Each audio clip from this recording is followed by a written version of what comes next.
Yeah, I'm a bronze player. How could you tell? The world won't save itself, you know.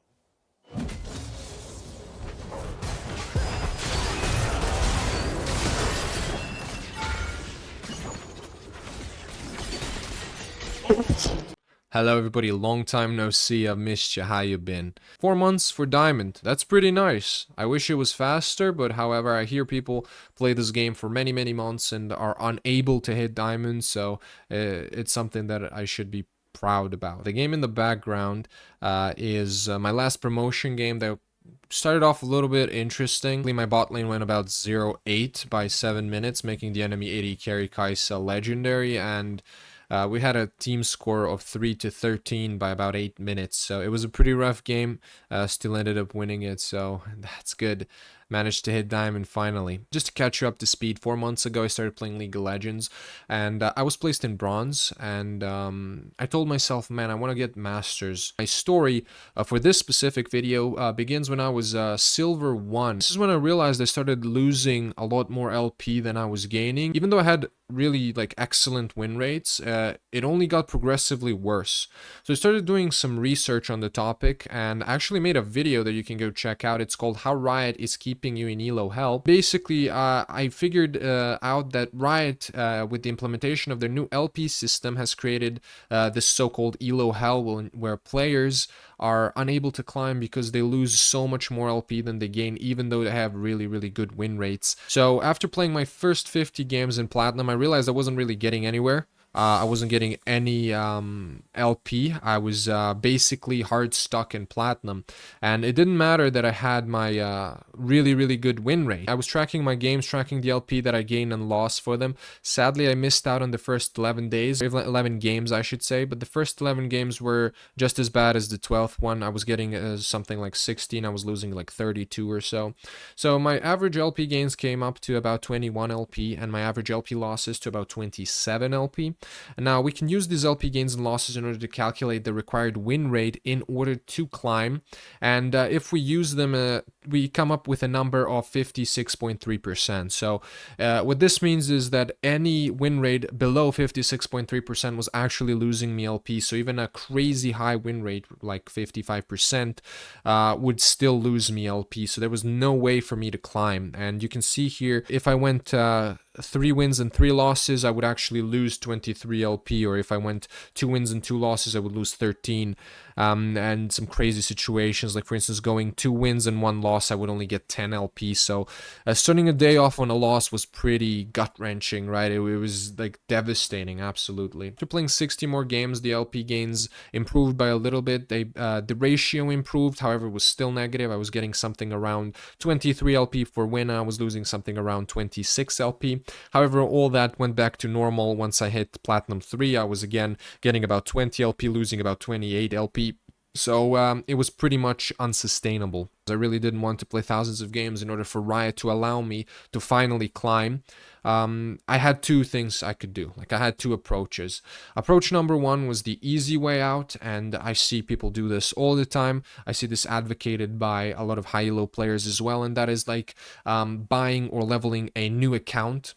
And I didn't want to take that approach because, again, the point of the little project that I'm doing where I'm climbing is to show and inspire people and like show them that with hard work you can actually get out of a really tough situation and actually improve and climb. So getting a new account was absolutely out of the question.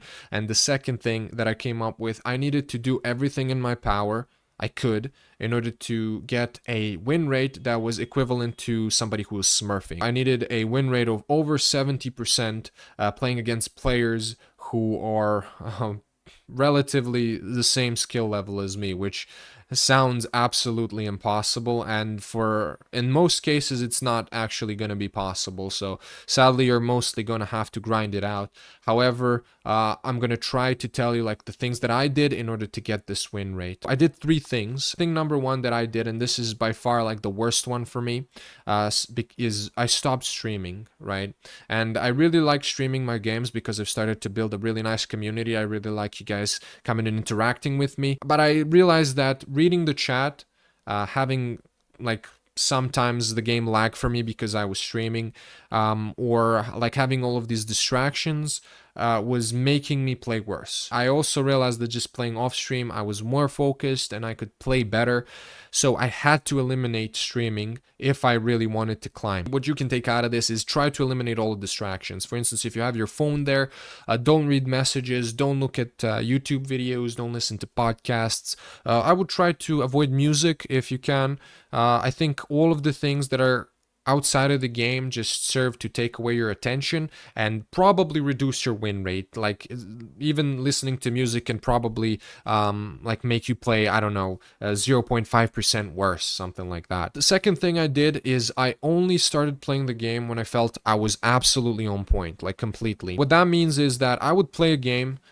Some days I would play one game. Even though I won that game, I would say I don't feel really good. I don't feel I played perfectly, so I'm not gonna play. I would just stop playing. So as you can see, day 27, I would just play one game and I would stop. Like that would be it. Even though I won the game, I would just say I don't feel too good. I can't focus. I'm gonna stop. So play the game when you feel like you're on point, because you need every single win rate percentage that you can get. And the third thing that I did, which is like, in my opinion, the most impactful, by far, like the most impactful, and it is also very difficult to explain, so I'll have a separate video completely explaining this concept, but I adopted what I call the impact mindset. Even when I was silver, I came up with this idea of the impact mindset and I posted it on Reddit, only to have it downvoted by those brainlets, which at the time I didn't realize were just a bunch of hard stuck silver players. So I actually thought I was maybe wrong, so I left it on the back burner. Turns out, no, it's absolutely 100% correct. So before adopting this mindset, my focus on the game was to never be the reason why my team loses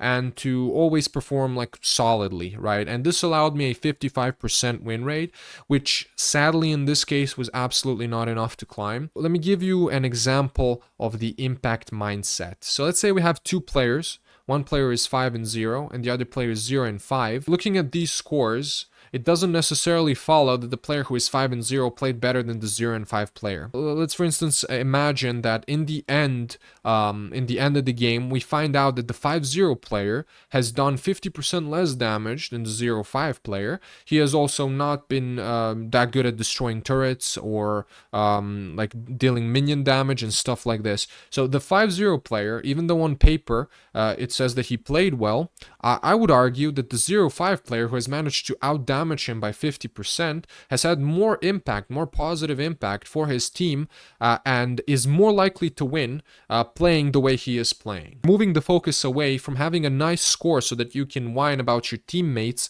at the end of every game, to actually thinking about what can I do in this situation, in every single situation, to create as much impact and as much value for my team, regardless of the score, it's by far the way to play. So let me show you a concrete example in this last game of my promotions that I've played.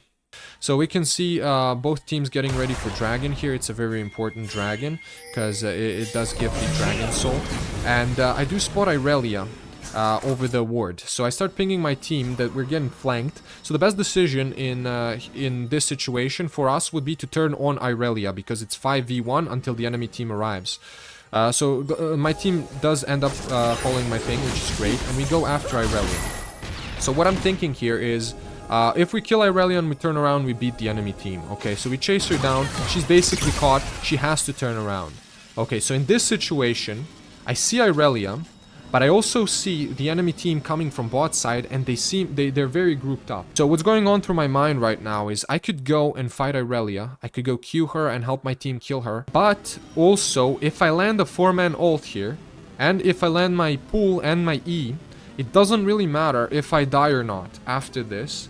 I think that I'm gonna deal so much damage and disrupt this enemy team so much that I'm gonna give my team enough time to kill Irelia, and I'm also gonna have that big of an impact on the damage that I'm gonna deal with my 4-man double AoE ability, that there's no way that my team is gonna lose this. So what I decide to do is I decide to sacrifice myself to turn around and go into the enemy team 1v4, right? I managed to hit my ult, I hit my cool combo. Look at the amount of damage that I dealt to the whole enemy team, and they're also busy with me while my team has enough time to deal with Irelia. right? The good thing is I have a Zonias, so I can waste more of their time, and I do actually end up killing Kaisa, which is a huge benefit. But even if I didn't kill Kaisa here, look at the amount of damage that I did to the enemy team. Like, Kaisa would, if I didn't kill her, she would live with like 200 HP, which is very, very easy for my team to clean up. So even though I end up going down here, I contributed so much in this team fight that there's no way my team doesn't win this. And they do end up winning the fight, which is a 5-for-1, and my team can just easily end the game here. So my sacrifice had so much impact that my team is allowed to win the game. Instead, what I could have done is I could have been greedy. I could have went on Irelia, or I could have slow played it, but no. I saw an opportunity to have a major impact in a team fight by landing abilities, AoE abilities, on multiple champions. I took the opportunity, and it ultimately ended up winning us this whole game. And that's it. That's how I got into Diamond. So that means that there's one more final step before Masters. Will I do it? I know I will. Thank you for watching, subscribe and like the video, and join me on my journey over at twitch.tv/nilnoir. I am looking forward to hitting that Masters and looking forward to making more videos for you. Thank you for watching, and I'll see you in the next one. Bye bye.